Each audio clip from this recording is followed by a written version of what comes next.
आपको अगर आपको सम्राट बनना है, और सम्राट बनना मतलब इस भारत का या विश्व का राजा बनना मतलब सम्राट नहीं होता।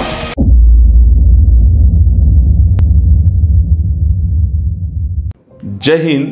आज आपके सामने गुरु इस विषय में बात करने के लिए खड़ा हूं। आपने गुरु का आदर क्यों करना चाहिए, गुरु का रिस्पेक्ट क्यों करना चाहिए, इसके लिए मैं आपके सामने खड़ा हूं। क्योंकि आजकल विद्यार्थी स्टूडेंट्स गुरु का आदर करना भूल गए हैं। मैं आपको इतना ही कहूँगा, प्यासे को कुएं के पास जाना पड़ेगा, ना कि कुआं प्यासे के पास आएगा। अगर आपको प्यास लगी है, आपको अगर शिक्षा की ज़रूरत है, तो आपको गुरु के पास जाना ही पड़ेगा। और जब आप गुरु के पास जाते हो और गुरु को आप कुछ चीज़ें पूछते हो, उसमें अगर गुरु ने आपको आंसर, आपको थोड़ा सा आपके रिस्पेक्टफुल आंसर नहीं दिया, तो दोबारा आपको उनके पास जाना ये आपके लिए अनिवार्य बनता है। क्योंकि कोई चीज़ पानी है तो आपको politeness is most important in your life. आपको पोलाइटनेस होना जरूरी है, उनका रिस्पेक्ट करना जरूरी है, उनका आदर करना जरूरी है।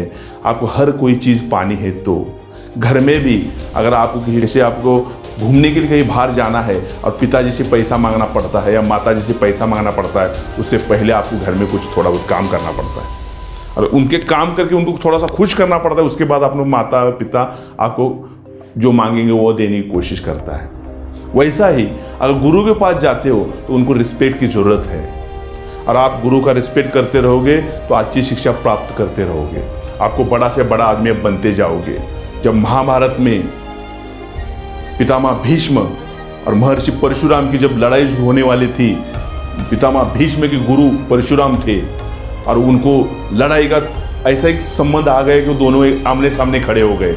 अब जब लड़ाई के मैदान में गए तो पितामह भीष्म ने अपना धनुष लिया और गुरु परशुराम के पास चले गए और उनको चरणों को स्पर्श किया और गुरु को आशीर्वाद मांगा, गुरुदेव मेरी आज आपसे लड़ाई है और मेरे को ऐसा आशीर्वाद दे दीजिए कि मैं आपके सामने जीत जाऊं। तो गुरु परशुराम ने कहा कि पुत्र भीष्म, आज तू मेरे सामने आया है और इस प्रकार तू अगर नहीं आता और इस प्रकार मेरे से आशीर्वाद नहीं लेता तो मैं तेरे को शाप दे देता। तो पुत्र बोला, जाओ और ऐसी लड़ाई करो, ऐसा युद्ध करो कि दुनिया तेरा सदैव नाम लेती रहे। और पितामह भीष्म चले गए और उस लड़ाई में पितामह भीष्म ने गुरु परशुराम को हराया। 21 बार वेदों में उनका उल्लेख है, 21 बार इस पृथ्वी से क्षत्रिय का विनाश करने वाले परशुराम जी एक पितामह भीष्म के सामने हार गए। वो इसलिए हारे कि पितामह भीष्म ने उनको चरणों को स्पर्श किया था। आप अगर किसी गुरु के, आपके पिता के, आपके माता के, चाचा के चरणों को अगर हाथ लगाते हो तो आपको आशीर्वाद प्राप्त होगा और आपकी जीत निश्चित होती जाएगी। मैं होगी नहीं बोलूँगा, निश्चित होती जाएगी। इसलिए आपके कर्म के साथ साथ आपके आशीर्वाद की भी जरूरत है। हमेशा मैंने एक चीज़ देखी हुई है, किसी को चरण स्पर्श करके, किसी के चरणों का हाथ लगा के आप बुरा नहीं बनते। अगर महाभारत के अंदर शकुनी जो दुर्योधन का मामा था, अगर उस टाइम पितामह भीष्म ने ये बात बोली थी दुर्योधन को, अरे दुर्योधन, अगर युधिष्ठिर जाके शकुनी से भी आशीर्वाद मांगता, वो ना चाहते हुए भी उसको आशीर्वाद देना भाग पड़ता, क्योंकि उसके चरणों का हाथ लगाया है। इसलिए अगर इस धरती के अंदर आपको आशीर्वाद प्राप्त करना है तो चरणों को हाथ लगा दीजिए, रिस्पेक्ट कर दीजिए। मैं गुरु इस सब्जेक्ट पे बात कर रहा हूँ। इसलिए चाणक्य जो थे, आपने चाणक्य की नीति पढ़ी होगी या चाणक्य की नीति पढ़ी है, आपकी बहुत ज़रूरी है आपकी ज़िंदगी में। मैं इतना ही कहूँगा, चाणक्य ने भी ऐसी कुछ चीज़ें हैं जो चाणक्य जब चंद्रगुप्त मौर्य को शिक्षा देना शुरू कर दिया, एकदम कठिन से कठिन शिक्षा देना शुरू कर दिया था चंद्रगुप्त मौर्य को। और उसी चंद्रगुप्त मौर्य को वो डेली खाने में थोड़ा थोड़ा जहर डालते थे, क्योंकि अपने शिष्य को आने वाले समय में अगर किसी ने विष प्रयोग कर भी दिया तो उस विष का उसके ऊपर असर ना हो, इसलिए उसके खाने में हमेशा जहर डालते थे। और एक दिन चंद्रगुप्त मौर्य को भारत का सम्राट बना दिया। ये गुरु कर सकता है। तब चंद्रगुप्त मौर्य ने भी गुरु का आदर करते थे।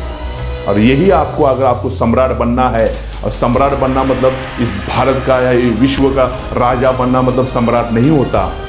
अगर आप अपने अपने डिपार्टमेंट में हेड बन रहे हो, आप अपने डिपार्टमेंट में अच्छा काम कर रहे हो, आपको अपने अपने कंपनी में अच्छा जॉब मिल रहा है, आपको रिस्पेक्टफुल जॉब मिल रहा है, तो आप सक्सेस हो। और वो सक्सेस पाने के लिए आपको गुरु का आदर करना पड़ेगा, हर एक से शिक्षा लेनी पड़ेगी, हर एक के कांटेक्ट में रहना पड़ेगा, हर एक के साथ आपका पोलाइटनेस रहना सबसे जरूरी है मेरे भाइयों। मैं इतना ही कहूँगा, ज़िंदगी में बड़ा बनना है तो रिस्पेक्ट करना सीखिए, गुरु का आदर करना सीखिए, शिक्षा प्राप्त करनी सीखिए, क्योंकि शिक्षा हमेशा आपको ज्ञान ही देती है। उसमें अच्छी शिक्षा हो या बुरी शिक्षा हो, वो आपको ज्ञान ही देगी।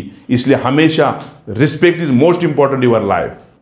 आपको चढ़ाई चढ़ रहे हो, मैंने पिछले बार भी कहा हुआ है कि आप चढ़ाई चढ़ रहे हो, पहाड़ को क्रॉस कर रहे हो, आपको झुक के चढ़ना पड़ेगा मेरे भाइयों। अगर आप सीधा होके अगर चढ़ाई चढ़ने की कोशिश करोगे तो हम 100% आप खाई में गिरोगे। इसलिए आप चढ़ाई पे हो, आपका झुक के चलना आपका काम है। इसलिए आप शिक्षा प्राप्त कर रहे हो तो गुरु का आदर करना आपका परम धर्म बनता है। यही मैं कहूँगा। जय हिंद।